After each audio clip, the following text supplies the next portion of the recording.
안녕하세요. 항사 노무석입니다. 여러분들이 시험 보시느라고 수고 많으셨어요. 자, 수고 너무 많으셨고, 그 다음에 또 이제 지금부터 국가직, 2023년 국가직 한국사 해설 강의를 시작하도록 하겠습니다. 그래서 여러분들 너무 수고 많으셨고요. 그 다음에 특히 오늘 또 시험을 실제로 보신 분들은 제가 시작하기 전에 전체 한국사 난이도를 좀 말씀을 드리면, 그러니까 작년 2022년 국가직보다는 확실히 조금 어려웠습니다. 예, 조금 더 어려웠고, 그런데 그렇게 난이도를 여러분들이 확 느낄 만큼 그렇게 극난이도 문제들이 막 있진 않았어요. 예, 그러나 알게 모르게 사실은 조금 실수할 수 있는 문제들이 사실은 좀 포진이 됐었습니다. 그러니까 2022년 국가직 그걸 생각해보면 사실 문제가 정말 쉬웠거든요. 실수할 만한 문제도 별로 없었어. 그런데 이번에는 제가 볼 때는 한 3문제 정도, 그리고 많게는 한 4문제 정도는 사실은 조금 실수할 수 있는, 그래서 제가 볼 때는 공부를 조금 꼼꼼히 하셨던 분들, 그리고 회독을 좀 많이 하셨던 분들은 사실은 크게 어려웠을 것 같지 않아요. 그런데 여러 가지 여러분 상황상 한국사를 그렇게 꼭 공부 사실은 많이 회독하고 그렇게 못하신 분들도 계시기 때문에 뭐 단기간에 공부하셨거나 그랬던 분들은 사실은 좀 어렵다라고 느끼는 문제들이 몇 문제 있었을 거예요. 자, 그러면 이제 본론으로 들어가서 실제로 문제들이 어떻게 출제됐나, 자, 전체적으로 먼저 잠깐 좀 말씀드리도록 하겠습니다. 자, 최근에 여러분 수업 시간에도 제가 말씀드렸는데 공무원 한국사는 사실은 거의 뭐 정치로 지금 몰빵을 하고 있거든요. 그래서 보시면 이번에 국가직도 완전 정치사였습니다.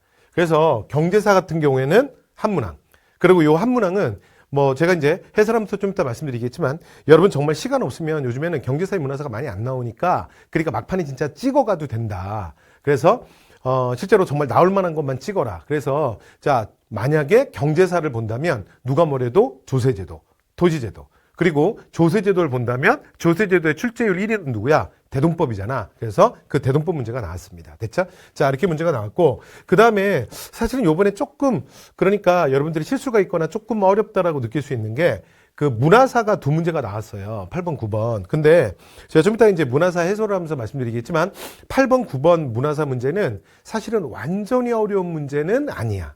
그런데 사실은 문화사 문제 자체가 한국사 고득점 퍼즐의 제가 마지막입니다, 이렇게 말씀을 드렸었잖아요. 그런데 8번, 9번은 그 와중에도 우리가 문화사를 준비할 때 문화사에서 정말 많이 나오는 주제들이 있잖아요. 그러니까 예를 들어 뭐 불교, 뭐 승려 문제라든가, 또는 뭐 삼국사기를 비롯한 뭐 역사서 문제라든가, 또는 뭐 실학자, 그래서 뭐 정약용, 뭐 박지원, 뭐 홍대영, 뭐 이런 실학자 문제라든가, 이렇게 문화사에서 좀 그동안에 굉장히 많았던 빈출 주제들이 있거든요. 그런데 사실은 이번에 문화사 문제는 꼭 그런 주제도 아니었어요. 그렇다 보니까 문제가 많이 어렵지는 않았지만 그래도 우리가 평소에 이렇게 집중적으로 보는 주제가 아니다 보니까 8번, 9번 문제, 문화사 문제는 여러분 푸실 때 실수하시는 분들이 조금 있으셨을 것 같습니다. 자, 이렇게 해서 전체적인 말씀을 좀 드렸고요. 그 다음에 이제 시대사를 좀 말씀드리면, 시대사는 어떻게 나왔냐면 전근대사, 그러니까 조선 후기까지 해서 한 12문항 정도가 나왔어요. 그리고 우리가 보통 근현대사라고 표현하는데 근현대사에서 한 8문제 정도가 나왔습니다. 됐죠? 네. 그래서, 그리고 이제, 시대 통합형 문제가 하나 있었고요. 그래서 근현대사가 또 한 18, 한 8문제 정도 나왔기 때문에, 예를 들어 근현대사에 대해서 조금 많이 이제 대비가 좀 덜 됐다, 이런 분들은 또 조금 더 부담을 느끼셨을 수도 있습니다. 그래서 자, 전체적인 분류사로 본 이제 총평을 말씀드리면, 자, 문항 자체는 하나하나는 그렇게 막 극난이도 문제는 없었어요. 그런데 뭐 문화사 문제라든가 또는 근현대사 일부 문제가 여러분들 푸실 때 뭐 약간 부담스럽게 느꼈을 문제가 실제로 좀 있었습니다. 자, 이렇게 해서 말씀드렸고요. 그러면 나머지 이제 출제 유형은 요번 같은 경우는 단순 문답형 문제가 한 2문항 정도 있었어요. 그래서 대부분 사료 분석 문제, 뭐 이런 문제들도 출제되는 뭐 최근의 트렌드랑 뭐 비슷하게 갔고요.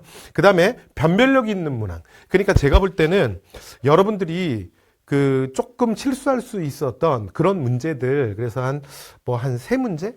네, 또는 4문제인데 제가 좀 넉넉하게 잡았습니다. 그래서 첫 번째, 앞에서 말씀드렸던 문화사 문제 2문제 있잖아요. 그래서 문화사 문제 요 2문항은 사실은 조금 여러분들이 어렵게 느낄 수 있는 문제였어요. 저게 조금 어렵다, 이렇게 느낄 수 있는 문제고, 그 다음에 또 하나, 그 조선의 붕당 정치 문제가 나왔거든요. 붕당 정치. 그래서 붕당 정치에서 사실은 서인, 남인 구별하는 문제가 나왔는데 이 문제도 여러분들 사실은 조금 어렵게 뭐 느꼈을 수 있지 않을까. 그래서 14번 문제는 제가 문제 해설하면서 다시 말씀드리겠지만 일단 문제가 뭐였냐면 그 사료를 읽을 때요. 일단 말귀를 잘 못 알아들을 수 있어. 그러니까 읽다가 이게 뭔 소리지? 뭐 이럴 수 있고요. 그다음에 이제 두 번째 그 선지, 기역, 니은, 디귿, 리을을 이렇게 조합하는 문제였는데 그래서 옳은 말을 고르는 건데 그것도 디귿 선지 같은 경우는 그러니까 평소에 우리가 좀 잘 안 쓰는 표현이에요. 그래서 이런 것들이 실제로 눈에 좀 잘 안 들어왔을 수 있습니다. 그래서 그런 면에서 제가 볼 때는 한 3문항 정도 그리고 만약에 조금 더 하나 정도 봐준다면 임정 문제 물어봤던 거 뭐 요 정도 수준 뭐 해서 뭐 조금 여러분들 그렇게 느꼈을 수 있는 문제가 있었습니다. 자, 이렇게 해서 말씀드렸고요. 자, 그다음에 이제 1번부터 해서 자, 20문항을 이제 해설 강의를 시작하도록 하겠습니다. 그리고 여러분의 해설 강의는 여러분이 쉬웠던 문제들, 그래서 여러분들이 문제를 푸실 때 크게 사실은 별로 고민이 없었을 만한 문제들은 제가 그냥 스피드하게, 자, 빠르게 해설을 진행하고요. 그 다음에 문제 유형이나 또는 스타일이나 또는 이제 함정이나 이런 것들이 좀 있는 문제는 조금 더 시간을 들여서 설명을 하도록 하겠습니다. 그래서 오늘 지금 이제 해설 강의를 들으시는 분들은 그 실제로 이제 지금 오늘 시험이 끝나고 사실은 이 해설 강의를 보시는 분들도 계시겠지만 그런데 그분들 말고 사실은 이제 곧 있을 6월 10일 지방직 시험을 사실은 또 메인으로 생각하시는 분들이 계시잖아요. 그러면 바로 그 2달 앞서서 시행되는 국가직은 사실은 이제 지방직이 올해 어떻게 출제될 거냐에 대해서 어느 정도 바로미터가 될 수 있거든요. 그래서 여러분 요 해설 강의 그리고 국가직 문제는 여러분 꼭 잘 꼼꼼히 확인을 하셔야 됩니다. 그래서 단순히 맞고 틀리고가 아니라 지방직이 메인이신 분들은 올해 보통 그해 문제 출제였던 스타일이나 유형이라는 게 만들어지면 약간 비슷한 흐름이라는 게 있어요. 그래서 지방직도 약간 이런 분위기로 나올 수 있겠구나라는 걸 조금 여러분 생각하셔야 되고 그러나 단 주제 같은 경우에는 비껴가는 경우가 많습니다. 그 다음에 또 하나 난이도는 사실은 그렇게 예상은 못해요. 그래서 오히려 국가직이 약간 쉬운 느낌이면 지방직은 약간 어려울 수 있고요. 국가직이 약간 어려운 느낌이면 또 약간 지방직은 반대로 갈 수도 있습니다. 그래서 그거는 예측하시면 안 돼요. 그러니까 문제 스타일이나 물어보는 방식이나 이런 기본적으로 그의 문제에 어떤 좀 전체적으로 흐르는 분위기라는 게 있거든요. 그래서 이 문제는 특히 국가직 시험지는 자, 지방직 준비하시는 분들한테는 더더욱 중요합니다. 그래서 이전에 제가 한 10년 이상 제 카페에 그러니까 지금까지 국가직, 지방직, 그 다음에 법원직 주요 시험에 대한 시험지와 해설지 다 올려놨거든요. 그러니까 필요하신 분들은 작년 거, 재작년 것도 좀 참조하시고요. 그 다음에 최근에 또 여러분들 공부하실 때 필요하신 내용이나 한국사의 주요한 내용을 제가 유튜브에 촬영해서 유튜브 채널에 올리고 있습니다. 그래서 또 유튜브 채널도 이렇게 여러분 자, 이용하시면 될 것 같습니다. 자, 그러면 이제 문제 1번으로 들어갈까요? 자, 이제 문제 1번부터 자, 들어가도록 하겠습니다. 자, 방금 전에 말씀드렸던 것처럼 여러분 간단한 문제는 그냥 스피드하게 쭉쭉 진행하도록 하겠습니다. 자, 1번입니다. 자, 다음 유물이 시작된 자, 사용된 시대에 대한 설명인데 자, 미송이식 토기. 그 다음에 붉은간 토기.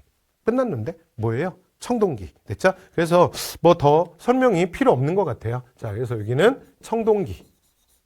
근데 여기 글자가 난 왜 이렇게 안 밝고 이렇게 약간 어두운 노란색으로 보이죠? 여러분들도 그런가요? 응? 네, 색깔 바꿔볼까? 자, 그래서 이 청동기잖아요. 청동기. 자, 그래서 청동기를 고르는 거니까 비파행동검. 그럼 뭐 이제 더 이상 말씀 안 드려도 되겠죠? 자, 오수전. 중국 화폐는 언제예요? 중국 화폐는 초기철기. 색깔이 이상하다. 그래서 자, 이게 초기철기고요. 그 다음에 에슐리안 주먹 토끼는 언제야? 구석기잖아요. 구석기. 그쵸?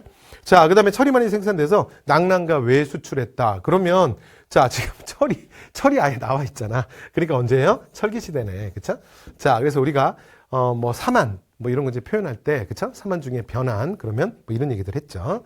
자, 그래서 정답은 몇 번? 1번이었습니다. 바로 그 다음 2번으로 넘어가겠습니다. 자, 밀치로 왕에 대한 설명인데 여러분 이 사료 사실은 너무 유명한 사료고 이미 기술 사료예요. 그래서 제가 뭐 문제풀이 하면서도 많이 말씀드렸지만 여러분들이 실제로 이런 사료들은 그냥 막 끝까지 읽을 필요도 없어요. 딱 읽으면 뭐야? 자, 읽어봤더니 뭐예요? 고국천왕 얘기잖아. 그쵸? 그리고 결정적인 거, 자, 키워드 한 번만 더 찾아드릴게요. 그래서 관리들에게 명해서 자, 관청에 곡식을 내요. 됐죠? 관청에 곡식을 내어서 백성들에게 차등 있게 빌려준대잖아. 됐죠? 언제? 봄에, 봄부터 매년. 됐죠? 자, 그래서 언제? 10월에. 그러니까 추수가 끝나고 나면 가을이 되면 상환하게 한대요. 자, 끝났다. 뭐 얘기하는 거야? 고국천황 때 진대법이죠. 그쵸? 네. 국상 을파소의 권유로 시행됐던. 자, 그럼 다음 국왕은 누가 되는 거야? 고국천황이죠. 고국천황.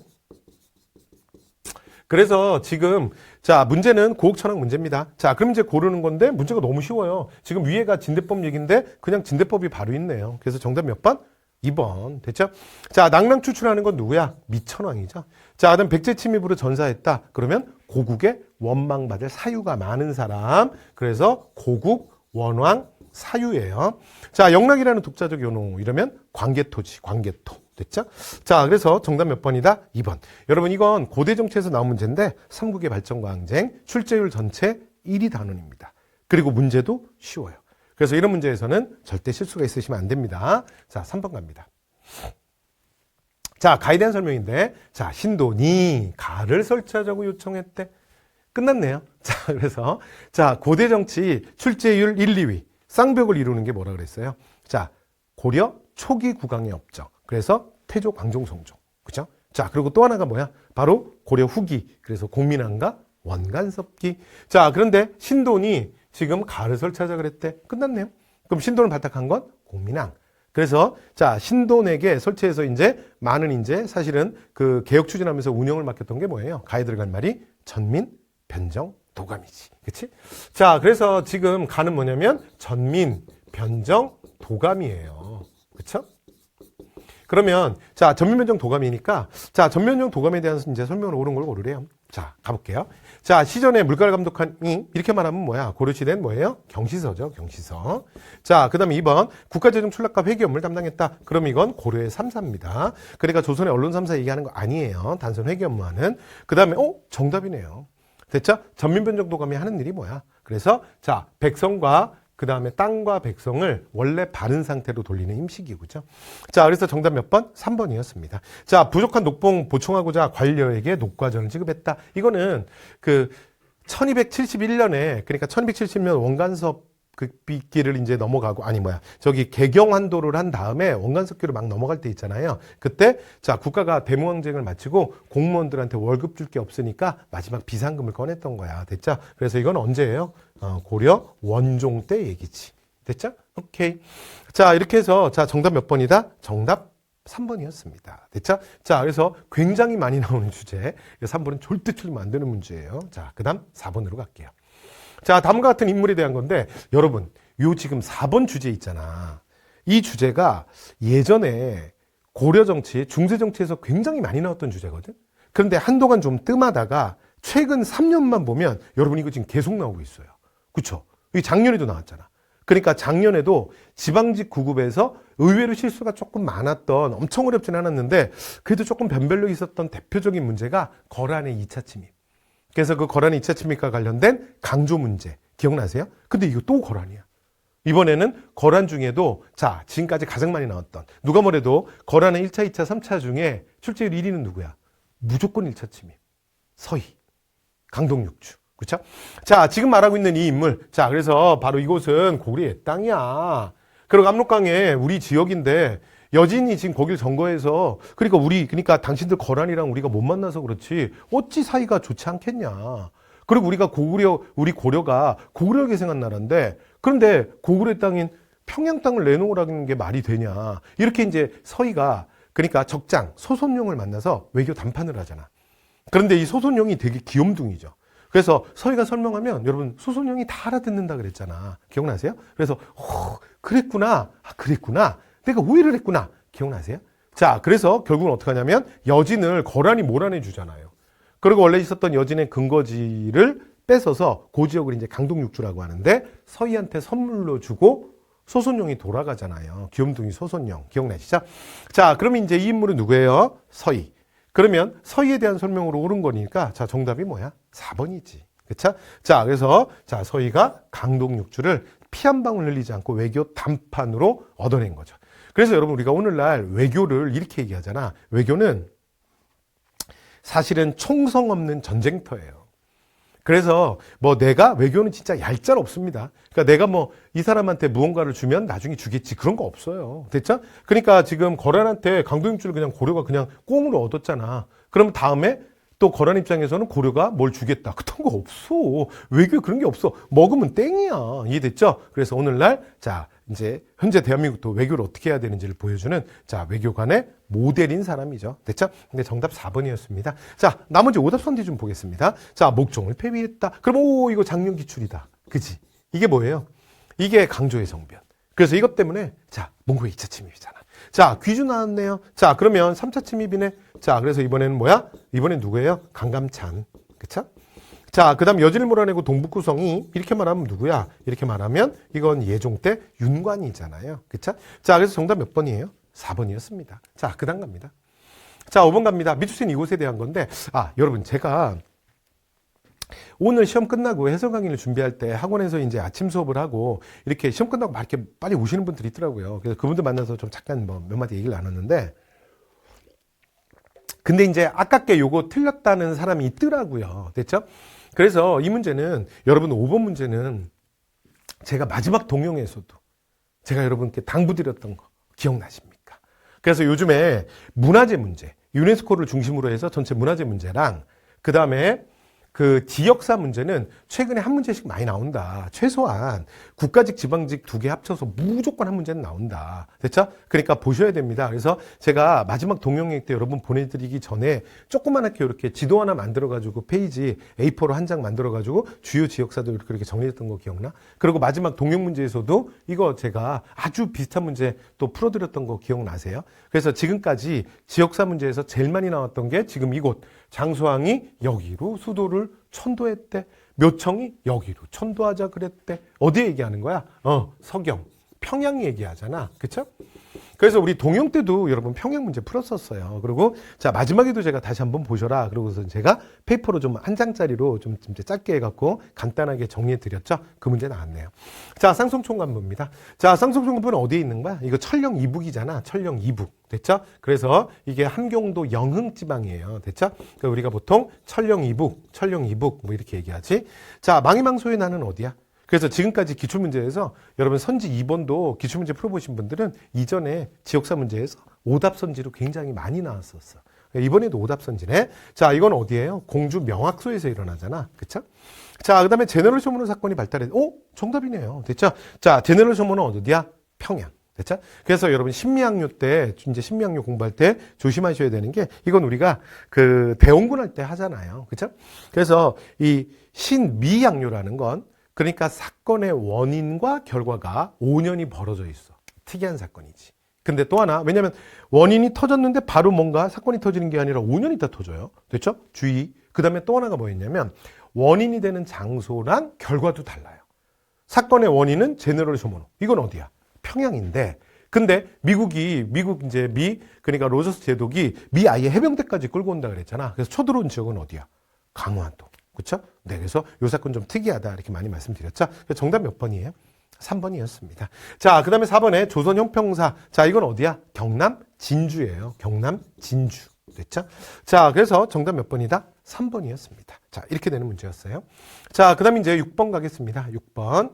자, 다음 전투가 일어난 자 이후의 사건으로 옳은 것. 여러분, 이거는 이런 문제 패턴은 사실 이제 한 3, 4년 전에 굉장히 많이 유행했었는데 최근에도 이런 문제가 좀 나옵니다. 그러면서 제가 말씀을 좀 드렸었어요. 그래서 시간선은 어떻게 하냐면 그냥 이렇게 사건으로 탁 자르는 거야.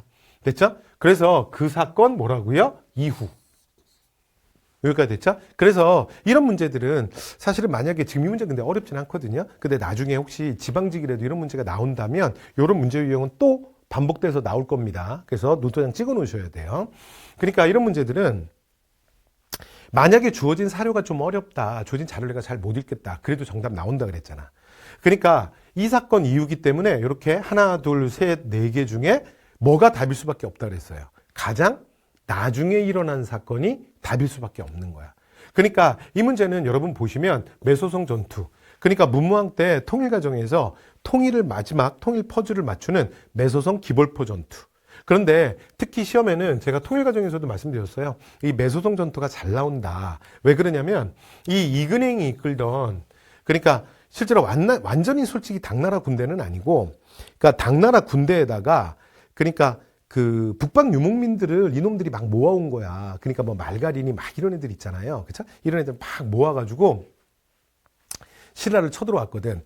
근데 이 20만이 사실은 거의 매소성에서 괴멸해요. 그리고 나면 사실은 그 당나라도 이 다음에 그 이제 신라와의 전쟁을 계속 수행하기가 좀 많이 어려웠어. 많이 이제 어려운 상황이 돼요. 그리고 당시에 당나라한테 더 중요한 전선은 사실은 동쪽이 아니라, 그러니까 중국 입장에서 우리가 동쪽이잖아요. 사실은 서쪽 전선이 더 중요했어요. 그 티베트 쪽 있잖아. 그래서 그쪽 방향에서 또 전쟁을 하고 있었기 때문에 이 양쪽의 전쟁을 수행해야 되는 상황이었어. 그래서 이제 사실은 이 전쟁이 신라의 통일을 마무리하는 사실은 결정타다. 근데 그 이후에 그러니까 676년에 당시에 안동도부의 도독이었던 서린기가 나는 이거 이렇게 끝내지 못한다. 그래서 서린기가 다시 날라와요. 그런 다음에 서린기가 당나라에서 추가 병력을 가지고, 그러니까 금강에, 그러니까 하구죠. 어귀에 그 기볼포의 20차례 이상의 상륙작전을 시작한다 그랬잖아. 시도한다 그랬잖아. 그러면서 실제로 굉장히 많이 피해만 보면서는 결국은 끝나요. 됐죠? 자, 그러나 이게 결정타기 때문에 중요한 사건입니다. 자, 이렇게 얘기를 했었고, 수업 시간에 많이 말씀을 드렸고, 근데 만약에 이걸 모른다 치더라도 이 문제는 풀립니다. 가장 나중을 고르시면 돼요. 됐죠? 그러니까 문제는 그렇게 어렵지 않았고, 여러분들 뭘 체크하시면 되냐면, 자, 문제 유형을 노트장 찍어두세요. 됐죠? 자, 옹진도독부 설치됐다. 그럼 이 옹진도독부는 언제냐면, 그러니까 백제멸망 이후입니다. 백제멸망 이후에 이게 663년인데 연도를 외우실 필요는 없어요. 그러니까 백제 부흥운동이 좀 진압이 되고 나면 당나라가, 원래는 신라와 밀약이 뭐냐면 대동강선이 약속이지. 그래서 대동강선을 기준으로 해서 대동강의 북쪽은 당나라가 갖는다. 그리고 남쪽은 신라가 갖는다. 그래서 사실은 신라 입장에서는 굉장히 좀 불리한 조건이긴 했는데, 신라 입장에서는 당시에 당나라와 동맹을 체결할 때 찬밥 더운 밥 가릴 때가 아니었어요. 그러니까 백제와 고구려의 파상공세 속에서 신라가 죽어갈 때였잖아. 그렇죠? 그런데 그러니까 이 약속마저 어기고 당나라가 어떻게 하냐면, 웅진이 사실은 오늘날의 공주, 이제 백제의 옛날 수도잖아요. 거기에다가 당나라가 일방적으로 웅진도독부를 설치하고 한반도 남부에 대한 야욕도 드러내게 됩니다. 됐죠? 그 다음 복신도침이 부여풍과 함께 백제부운동을 전개하는 거. 이게 660년 백제멸망 바로 다음이잖아. 그렇죠? 그러니까 사건의 순서로만 따진다면 백제멸망이 먼저고, 그 다음이 리을, 그리고 기엽, 이렇게 되는 거예요. 그리고 이게 다 통일과정 문무왕 때 얘기입니다. 그런데 이 문제가 이제 어렵지 않은 건, 그 다음, 자, 니은과 디귿이 약간 거리가 떨어져 있어요.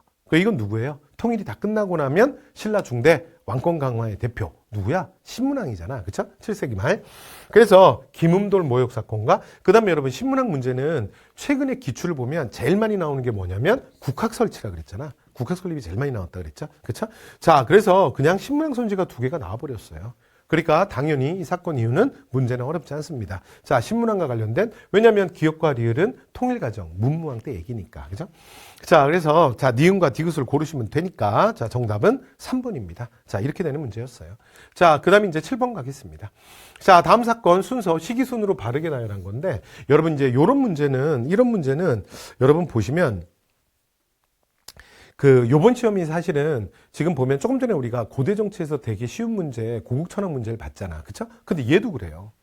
그러니까 이것도 순서 문제인데 이것도 또 고대 정치잖아. 얘가 출제율 1위. 지금 이 출제율 1위 삼국의 발전과 항쟁에서만 지금 벌써 2문제야. 됐죠? 왜 틀리시면 안 됩니다. 됐죠? 자, 그리고 갑니다. 첫 번째. 맨 처음 뭐예요? 고구려의 서한평 점령이네.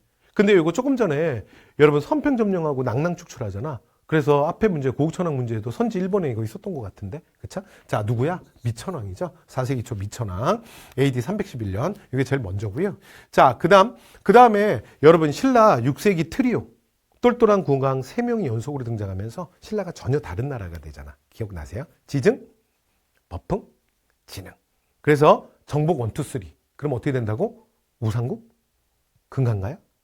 대가야. 됐죠? 나왔네. 자, 뭐라고요? 우상국. 그리고 어디로 가야 돼? 금강가야. 됐죠? 그래서 지증, 법흥. 됐죠? 자, 그리고 대야성. 여러분, 대야성. 제가 수업 시간에 이거 스토리로도 많이 말씀드렸는데, 이 대야성 때문에 사실은 김춘추가 크레이지 모드로 바뀐다 그랬잖아. 여기서 큰딸이 죽는 거 아니야. 김춘추의 큰딸. 그런데 그걸 여러분 제가 수업 시간에 그냥 스토리텔링, 그러니까 옛날 얘기해 주는 게 아니라, 근데 이게 시험에 많이 나옵니다. 들어는 두셔야 돼요. 말씀드렸잖아요.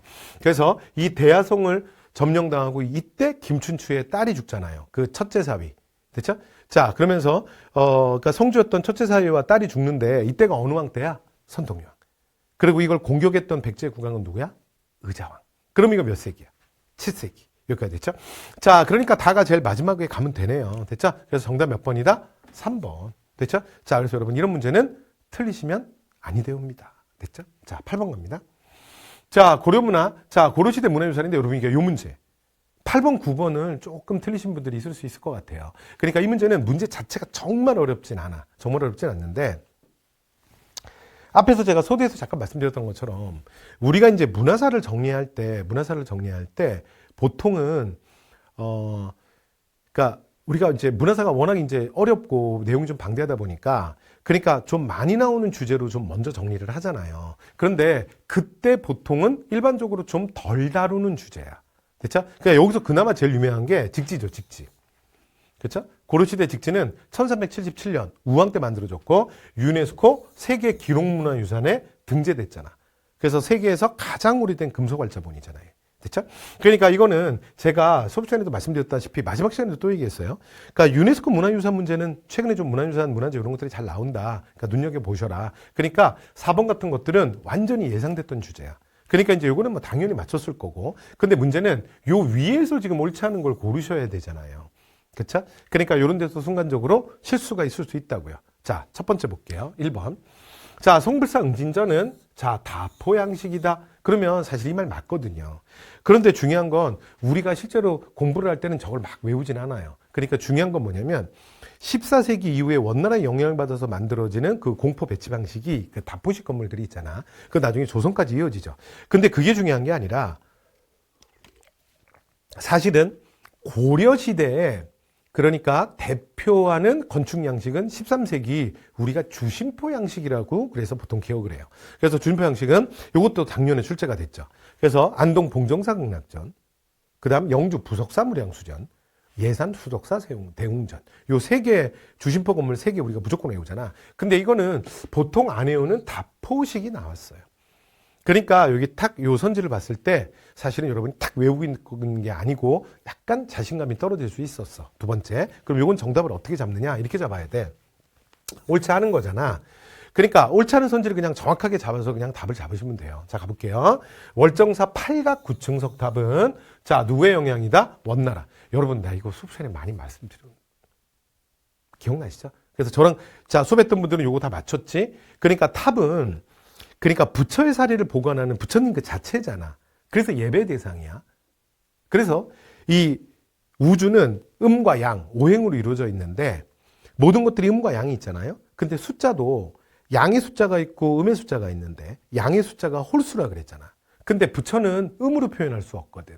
그래서 석탑은 어떻게 올라가야 된다? 홀수로 올라가야 돼요. 그래서 3, 5, 7, 9, 11, 13 이렇게 가야 된다. 기억나? 그런데 우리가 수업 시간에 공부하다 보면 그 홀수가 아닌 짝수탑을 봐요. 10층 탑. 10층 탑을 우리가 2번 보거든. 그 가장 대표적인 게 뭐냐면 경천사 10층 석탑인데 그 원래 탑은 10층으로 만들면 안 된다 그랬잖아. 짝수로. 근데 그 짝수탑이 어떻게 나왔다 그랬어? 바로 음양오행을 모르는 무식한 원나라 놈들, 무식한 몽골 놈들 때문이에요. 됐죠? 그러니까 원간섭기에 충무공 때 만들어졌던 대표적인 석탑이 뭐야? 경천사 10층 석탑이죠. 그러면 월정사 팔각구층 석탑은 뭐를 대표해? 고려 전기, 문벌귀족 시대를 대표한다 그랬잖아요. 됐죠? 그래서 누구의 영향이다? 송의 영향이다. 그래서 여러분 석탑은 시험에 잘 안 나오니까 우리가 어떻게 공부하기로 했냐면 각 시대별 대표만 외우기로 했잖아. 그러니까 통신라에 그러니까 신라 중대의 가장 대표는 뭐라고요? 신라 중대의 대표는 석가탑. 이중의 기단이 3층으로 쌓은 거. 그 다음에 하대의 대표는 뭐야? 승탑.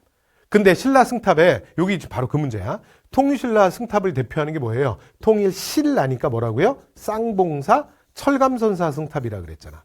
됐죠? 그래서 신라니까 쌍봉사다. 기억나요? 근데 요거를 그대로 계승한 게 뭐냐면 고려의 고달사지 승탑이에요. 됐죠? 근데 이거 외우기도 좋다 그랬잖아. 고려라서 고달사지라 그랬잖아요. 됐죠? 자, 그래서 요건 이제 고고. 됐죠? 그 승탑의 대표. 그러니까 통신학과 하나, 고려과 하나.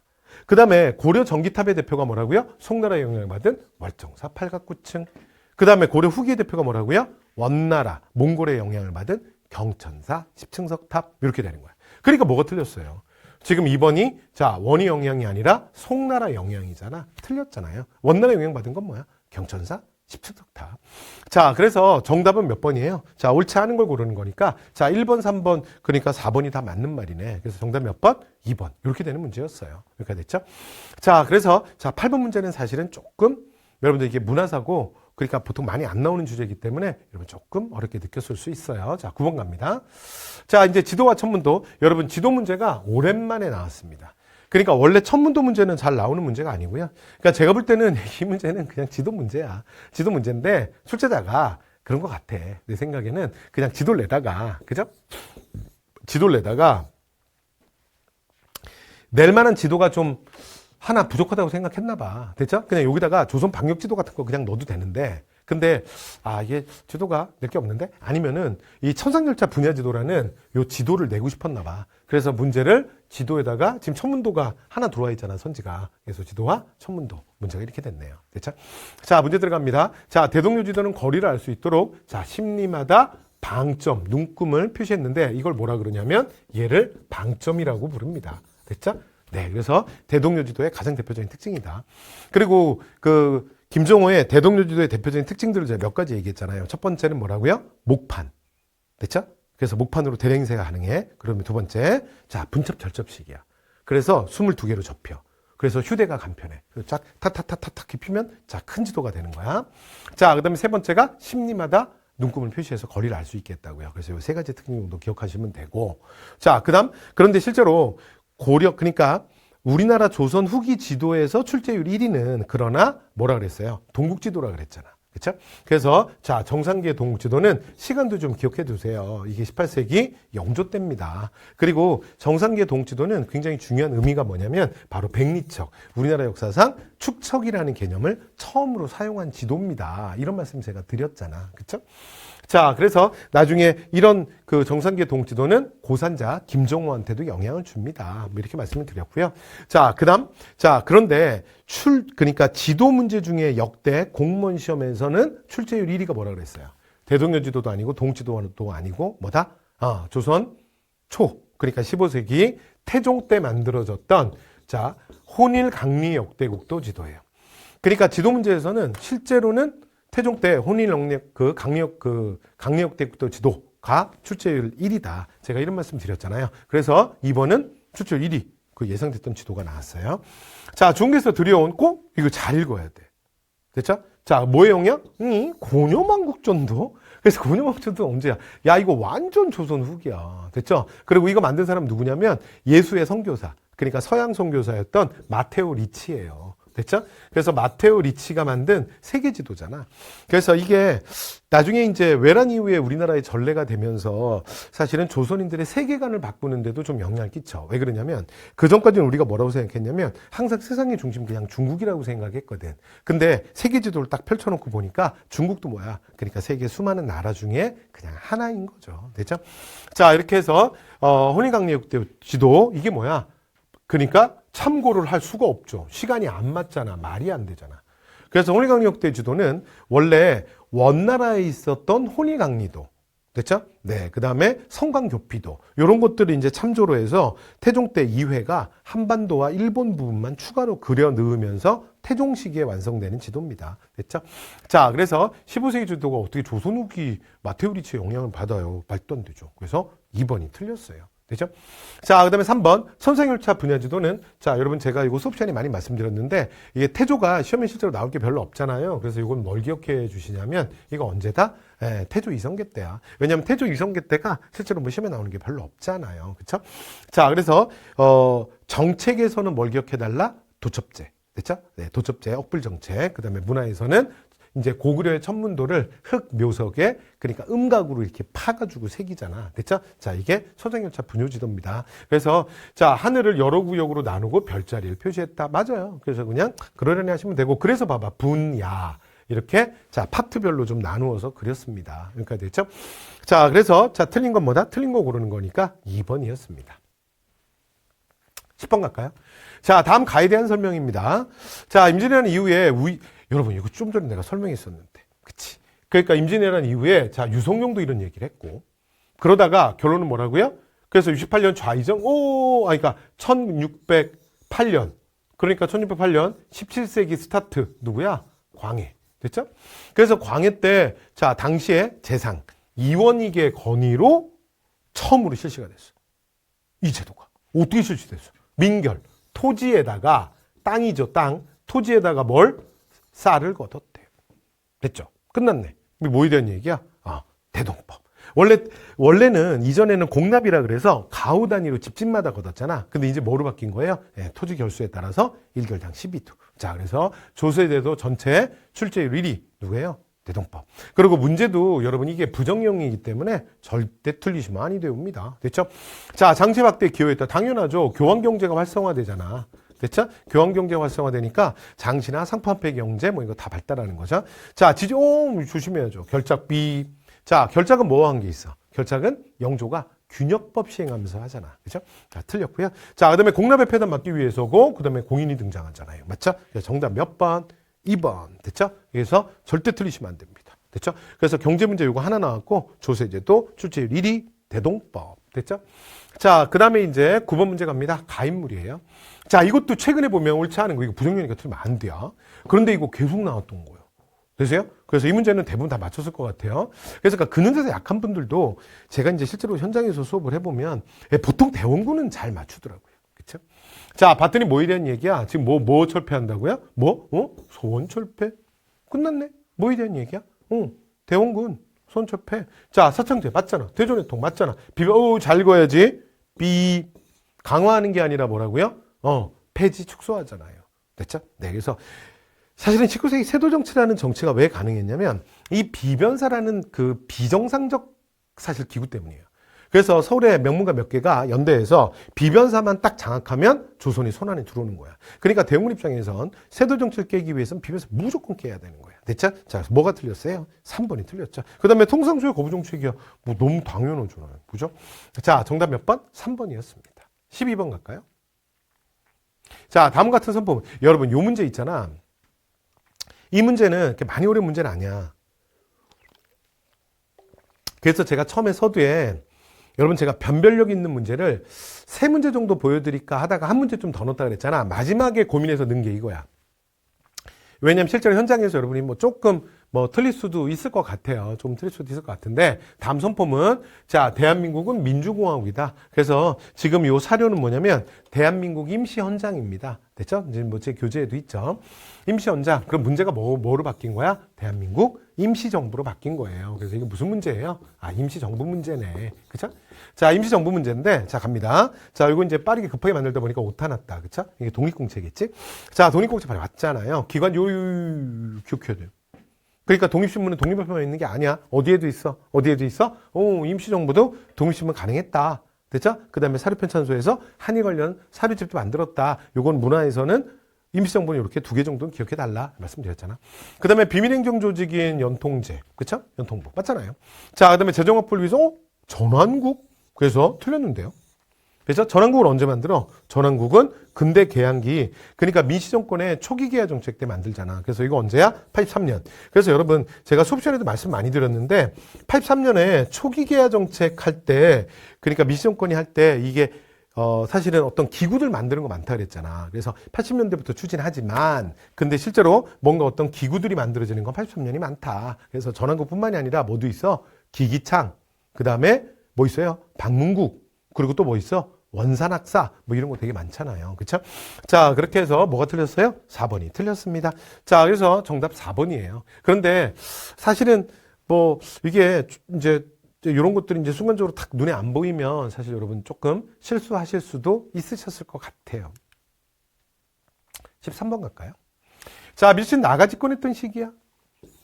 자, 근데 사실은 이 문제도, 사실은 아주 어렵지, 그러니까, 아주 쉬운 문제는 아니에요. 아주 어려운 건 아닌데 아주 쉬운 건 아니야. 그리고 또 공부가 좀 많이 안 되신 분들은 약간 좀 부담스러워 할 수도 있죠. 일단 첫 번째.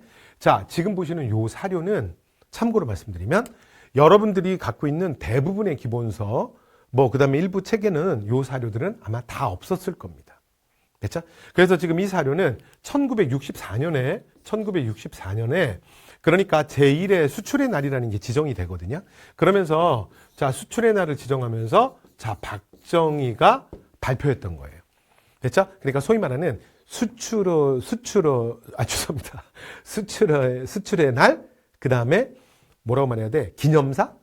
대통령 기념사. 뭐 이런 거야. 그러니까 거기서 이제 글이 나온 거예요.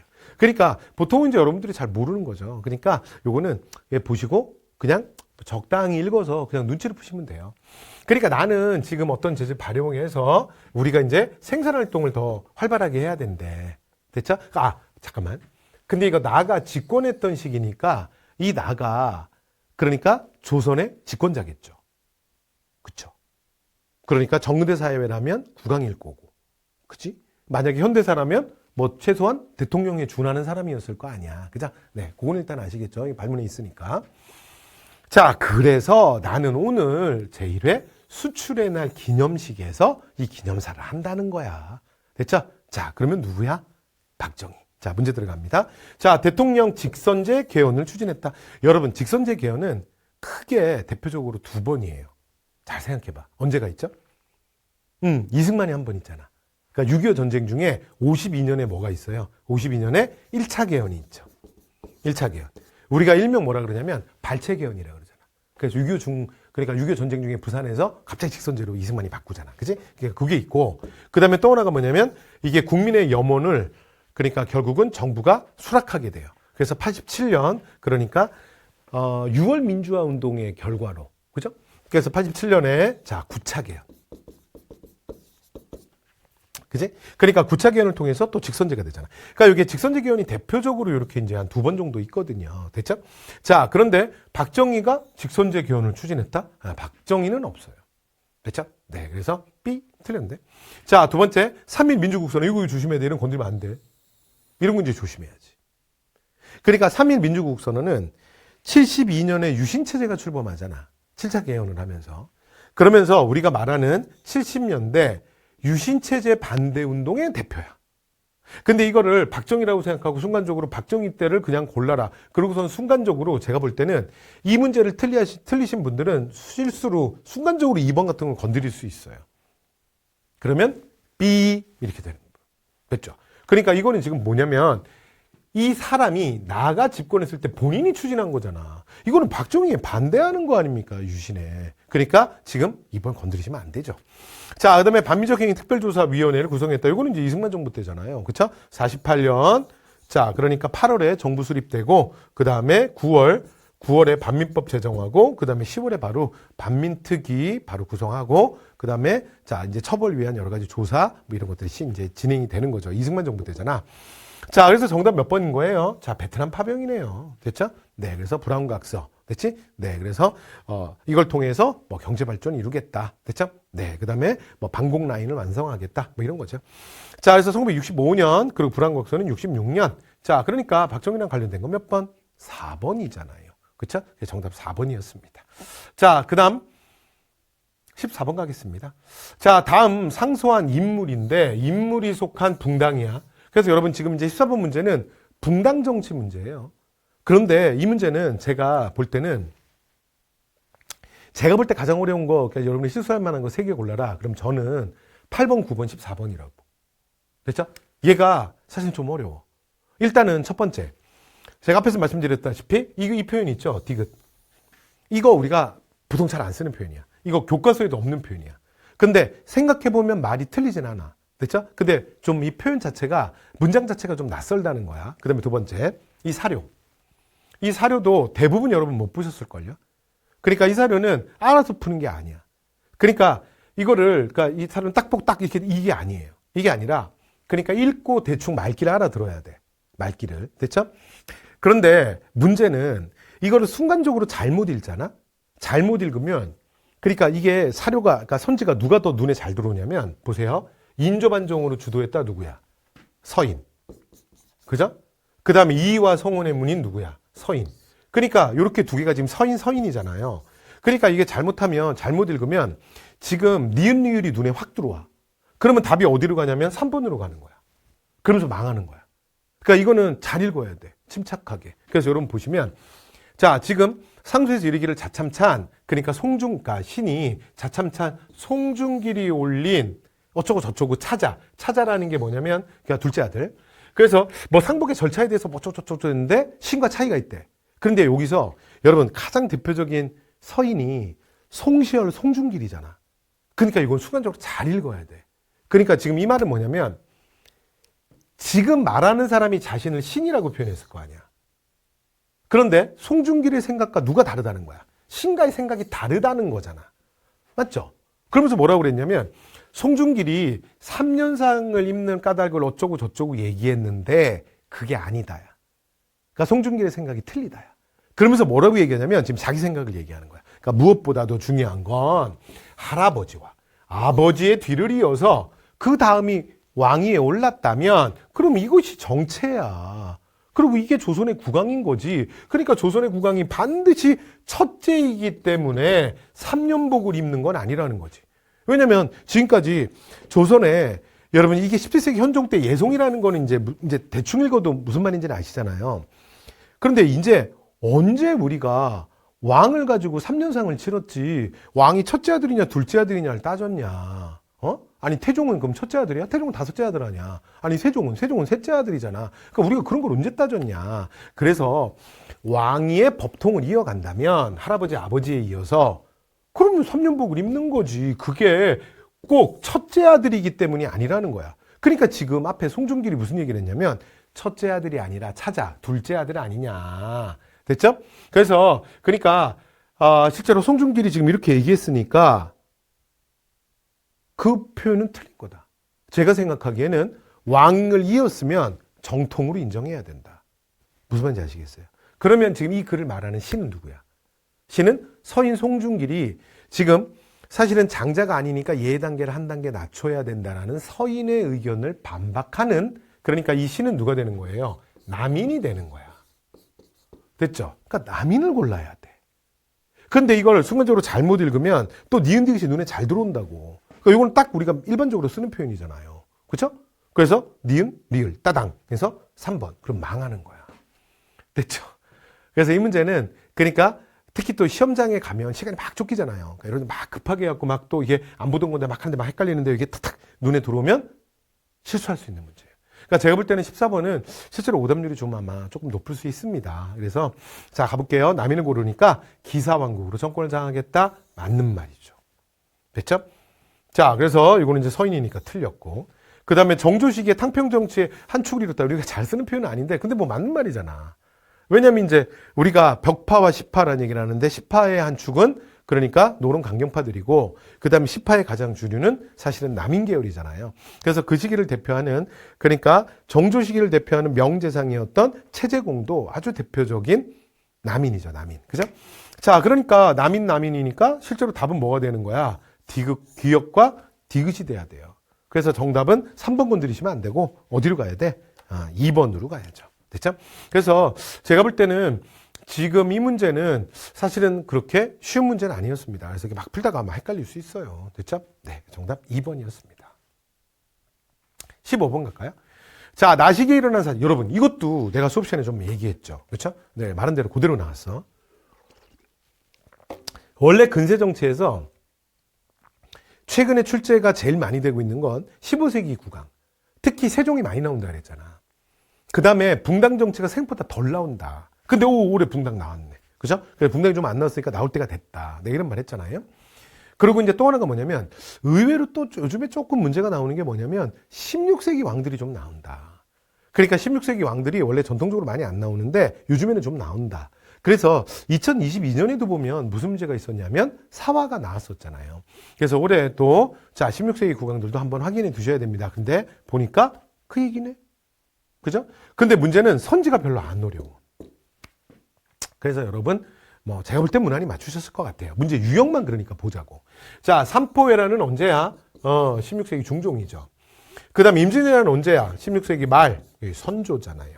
그렇죠? 자, 그러면 을사 정답인데요. 됐죠? 그래서 을사 한 글자 빠졌다 지금. 요거는 좀 양해해 주세요. 왜냐면 지금 시험 당일날 우리 연구실에서 이 PT 막 급하게 만들어갖고, 왜냐면 그렇잖아요. 인쇄신처에서 뭐 이거 PT까지 만들어가지고 뭐 이렇게 배포하는 거 아니잖아. 그래서 연구실에서 급하게 만들어서 아까 한두 글자 오타가 있네요. 자, 그 다음 바로 그냥 들어갈게요. 자, 그래서 을사 정답이잖아요. 끝. 경국대전은 성종. 그 다음에 이 향약집성박이랑 갑인자는 언제야? 세종. 됐죠? 15세기 세종 문제 최근에 계속 나오는데 오답으로 또 나왔네. 15세기가. 그죠? 자, 그래서 틀리시면 아니 되옵니다. 16번. 단법령이 시행됐던 시기. 여러분 이거 절대 틀리면 안 돼. 일제강점기 출제율 1위 누구야? 1기, 2기, 3기. 됐죠? 그래서 일본의 통치와 경제수탈. 거기서 그 1910년대, 20년대 그 딱 시간 찾기. 틀리시면 안 되지. 자, 이거 뭐야? 읽어봤더니 회사 돌림. 조선 총독의 허가. 끝났네. 뭐예요? 허가제. 회사령이죠. 1910년에 제정된. 그러다가 나중에 문화통치로 넘어가면서 1920년에 회사령이 폐지됩니다. 됐죠? 자, 그러면 이 법령이 시행됐던 시기. 그리고 여러분, 회사령을 주고 1910년대를 물어본 건 처음이 아니야. 이미 기출에서 이거 한 3번 나왔어. 그러니까 기출에 풀어보신 분들은 이거 다 아시는 거죠. 자, 갑니다. 삼민식계획 재개. 자, 시작되는 거 언제야? 1920년대. 됐죠? 근데 문제는 폐지됐대잖아. 폐지는 언제 돼? 34년. 됐죠? 대공황 이후에 일본 농민들 보호하기 위해서. 국가총, 연도 무조건 외워야죠. 이거 언제라고요? 이거 엄청 강조해서 1938. 여러분, 이건 법령의 연도를 외우는 게 아니라 얘가 시대 구분의 기준이야. 그래서 1938 딱 이걸 기준으로 해서 민족 말살통치. 됐죠? 37년 중일전쟁, 국가총동법. 여기까지 되죠? 그 다음에 남면 북양. 그럼 이건 언제냐면 만주사변 이후에 이거 딱 30년대 하는 거잖아요. 그 다음에 보통학교 수업 연한을 4년으로 정한 조선교육령. 그럼 이거 뭐냐면 1차 조선교육령이거든요. 됐죠? 그래서 1차 조선교육령은 언제 공포돼? 1911년 무단통치 시기. 그러면 뭐 딱이네. 됐죠? 자, 그래서 정답 4번이었습니다. 그래서 여러분 이 문제는 절대 틀리시면 안 돼요. 일제강점기 출제율 1위. 그리고 요 정도로 단순하게 나오면 틀리시면 아니 되옵니다. 자, 17번 볼까요? 자, 담 같은 결의문. 그래서 이것도 현대사 문제 중에 이것도 내가 시험장에 가기 전에 그렇게 얘기를. 근현대사, 이건 일제강점기 정도가 아니라 근현대사 전체 출제율 1위. 누구라고요? 대한민국 예술이. 그래서 근현대사 전체. 그러니까 뭐 근대개항기, 일제강점기, 현대사 다 합쳐서 현대사 문제는 많이 안 나오지만 대한민국 예술이 엄청 나와. 특히 누가 좋아한다? 국가직. 됐죠? 그래서 국가직은 거의 그냥 나온다고 생각하고 들어가세요. 네, 그렇게 얘기했잖아. 그대로 나왔잖아. 됐죠? 근데 봤더니 뭐야? 소총회. 유엔 총회 결의가 받아들여지지 않으니까 유엔도 난감한 줘. 됐지? 그래서 이제 48년 2월에 유엔 소총회 또는 뭐라고도 하냐면 정기총회가 아니기 때문에 임시총회라고도 합니다. 유엔 임시총회. 거기서 뭐가 결정되는 거야? 왜냐면 38도 이북은 소련이 유엔 그러니까 한국감시위원단 못 들어온다며. 그러니까 이제 어떻게 해라? 만약 그렇다면 자, 국제연합 유엔에 한국 임시위원단이 접근할 수 있는 지역. 요 접근할 수 있는 지역이 어딜 얘기하는 거야? 38도선 이남을 얘기하잖아. 왜냐면 이북은 소련과 북한이 거기서 못 들어갔으니까. 그래서 이제 거기만 그러면 실수해라. 근데 이건 결국 뭘 의미하는 거야? 이건 결국 분단을 의미하지. 그래서 이제 4월에 분단만은 막아야 된다. 그래서 김규식이 남북협정파. 그리고 제주에서는 4.3 항쟁이 터지잖아요. 됐죠? 오케이. 자, 그리고 나서 이제 그 결의문에 근거해서 시행된 조치니까 어떻게 되는 거야? 우리나라 역사상 최초의 보통선거. 그래서 50 총선거가 실시가 되죠. 여기까지 됐죠? 자, 그러니까 정답 몇 번이에요? 자, 정답은 2번이지. 여러분, 미군정청은 그러니까 광복 이후에 45년 9월에 바로 만들어지는 거 아니야. 됐죠? 그 다음에 자업자위원회는 그러니까 실제로 1차 미소공의가 결렬이 되면서 그러니까 어떡하지? 그런데 46년 6월에 이승만이 정읍에 가서 야, 그럼 그냥 분단으로 가자. 됐죠? 그럼 안 되지. 그래서 우리 하나가 될 수 있다. 그래서 46년 7월에 여운형, 김규식을 중심으로 해서 자업자위원회 만들어서 자, 분단만은 막아보자. 됐죠? 우리는 하나가 될 수 있다. 그 다음에 미소공의가 개최되었다. 이건 아까 말씀드렸잖아요. 46년 3월에 자, 1차 이루어지고요. 결렬되고 두 번째 47년 5월에 또 2차 이루어졌는데 결렬되고 이러고 나면 미국이 일방적으로 한국 문제를 야, 우리는 소련이랑 대화 못하겠다. 야, 유엔에 네가 결정해라. 유엔에 상정하잖아. 그죠? 자, 그 다음 이제 18번 갑니다. 가와 나, 자, 조약 사이에 있었던 사실. 그래서 여러분 이거는 수업 시간에 제가 말씀 많이 드렸어요. 근대 개항기에서 최근에 대원군 쪽이랑 그 다음에 근대적 조약, 강원도 조약을 비롯한 근대적 조약도 많이 나온다 그랬잖아. 그렇죠? 그러니까 그거는 기본적으로 정리를 하시되 항상 70년대 일본이랑 맺는 게 3개, 80년대 일본이랑 맺는 게 2개. 그러니까 일본이랑 맺는 것만 5개잖아. 그러니까 헷갈릴 수 있다고. 그러니까 그것만 좀 조심하셔야 됩니다. 그래서 식관을 봤더니 뭐 해야 되는 얘기예요? 76년 2월 조일소 조규 강화도 조약이죠. 근데 사과를 봤더니 뭐야? 82년에 체결하는, 됐죠? 뭐 얘기하는 거야? 조청상민 수륙무역 장정이에요. 근데 문제는 뭐냐면 요 사이잖아, 사이. 그죠? 사이니까 사이 고르시면 되죠. 개항장에서 일본 합회가 이건 언제야? 76년 8월에 맺는 이거 뭐 얘기하는 거야? 수호조교 부르륵. 그러니까 이거 정답이에요. 됐죠? 정답 몇 번? 1번이잖아요. 자, 러시아가 그 산림체벌권을 가져가는 건 1896년 아간파천 직후예요. 아간파천 직후에 러시아가 경제권 많이 가져가잖아. 황정청상의 연도는 외우셔야 돼요. 동유표랑도 관계 있죠? 1898년. 자, 함경도 방공령에서 일본 상인들, 여러분, 방공령 여러 번 있는데 가장 대표적인 게 함경도 방공령이 제일 유명하다 그랬죠? 언제예요? 1889년. 됐죠? 자, 그래서 정답 몇 번? 1번. 끝. 자, 19번. 자, 밑줄친 14개의 조목. 여러분, 이거 제가 시험제 가기 전에 얘기했죠. 가보개혁 요 개혁사항들을 많이 물어봤다. 근데 최근에는 이 문제가 안 나온다. 최근 한 2, 3년 안 나왔어. 그러니까 나올 때가 됐다. 이거 생각하셔야 된다. 근데 다행히 문제가 많이 어렵진 않았지. 그래서 자, 보시면 이 14개 이제 조목이 뭐야? 홍범 14조네. 됐죠? 그러니까 지금 14개 조목에 해당하는 거 홍범 14조에 있는 내용들이잖아요. 그죠? 갑니다. 탁지하문에서 자, 조세를 해라. 됐죠? 재정의 일원을 해라. 맞잖아. 그 다음에 왕실과 국정사무의 분리. 이게 가장 중요한 내용이죠. 자, 그 다음에 지게, 여러분 지게 발급은 언제야? 이거 대한제국이잖아. 대한제국 시기 하는 거잖아요. 됐죠? 그 다음에 대한천일은행도 이거 대한제국 시기는 여러분 은행 딱 2개만 외우면 된다 그랬죠? 자, 대한제국, 자, 대한천일은행 언제야? 여러분 대한제국의 대부분의 개혁은 언제예요? 999. 그래서 1899 대한천일은행. 됐죠? 그러니까 자, 이것도 대한제국 시기네요. 여기까지 되죠? 자, 그러니까 정답 뭐예요? 기억과 니은을 고르시면 되지. 됐죠? 네, 그래서 오랜만에 가보개혁과 관련된 사항이 출제가 됐습니다. 됐죠? 자, 그 다음에 마지막 20번 갈까요? 자, 20번입니다. 가시기에 볼 수 있는, 자, 요것도 시간 찾기네. 됐죠? 그래서 볼 수 있는 모습. 이거 부정명이야. 그렇지 않은 곳은. 됐죠? 자, 만주사변. 만주사변 언제? 31. 자, 태평양전쟁 언제야? 41. 됐죠? 그러니까 31에서 못 찾는 거야. 41. 그죠? 자, 가볼까요? 근데 내가 이 문제 보면서 무슨 생각했냐면, 야, 이거 출제자가 이 문제는 좀 더 다듬었어야 돼. 그러니까 사실은 이런 표현 안 좋은 표현이야. 어? 이 표현 사실은 좀 거슬리잖아요. 아니, 소학교에 가는 조선인 학생, 조선인 학생이 초등학생이면 여기 초등학교 갔겠지. 그죠? 근데 문제는 31년에서 41년이니까 사실은 요런 표현 안 쓰거든. 그렇죠? 이때는 보통학교 소학교라고 불렀거든. 그러니까 이제 표현이 사실은 그렇게 좋은 표현 아니야. 제가 볼 때는 요거는 그냥 초등학교를 지금 그냥 지칭하는 말이야. 그런데 사실 이 표현은 되게 안 좋아요. 됐죠? 그래서 자, 문제를 조금 다듬었으면 좋았을 뻔했어요. 그리고 나중에 보통학교와 소학교를 합쳐서 38년 3차 교육령부터는, 그러니까 38년이죠. 38년 3차 교육령부터는 심상수학교라고 부르잖아. 그죠? 자, 그다음 한국신민의 서사. 여러분, 한국신민의 서사는 37년 이후입니다. 자, 즉 그래서 요건 대한제국시기 신문이잖아. 황성신문, 제국신문. 이거 시기가 똑같지. 그래서 언제 발행이 돼? 1898. 그래서 언제까지? 국권피탈. 1910까지. 됐죠? 그럼 이 31인데? 그러니까 B 틀렸네요. 자, 그래서 옳지 않은 거 고르는 거잖아. 옳지 않은 거. 그래서 정답 몇 번? 정답은 3번. 됐죠? 자, 그 다음에 상송보에서, 자, 한국 독립당의 군인들. 그러니까 한국 독립군이겠지. 자, 그래서 이거는, 자, 1930년대잖아요. 1932년. 됐죠? 자, 그래서 요 사이에 들어가네요. 자, 그래서 못 들어가는 거, 자, 정답 몇 번이다? 3번이었습니다. 자, 이렇게 해서 여러분 저희 이제 20문항 다 했네요. 자, 20문항 다 했고요.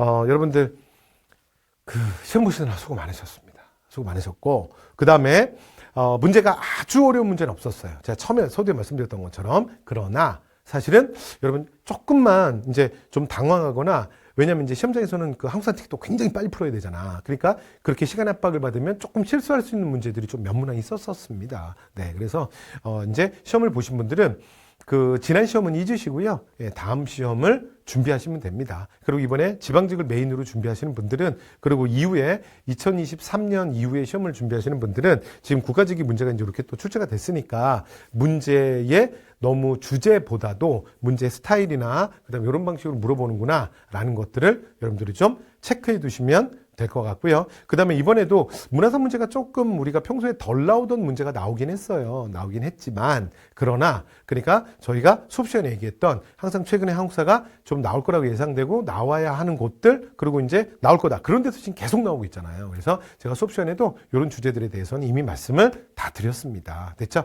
네, 그래서 이후에 여기에 또 맞춰서 여러분들 이후에 또 준비 잘 하시기 바랍니다. 자, 여러분들 시험 보시느라고, 그리고 해설 강의 들으시느라고 수고 많으셨습니다. 자, 이것으로 모두 해설 강의 마치겠습니다.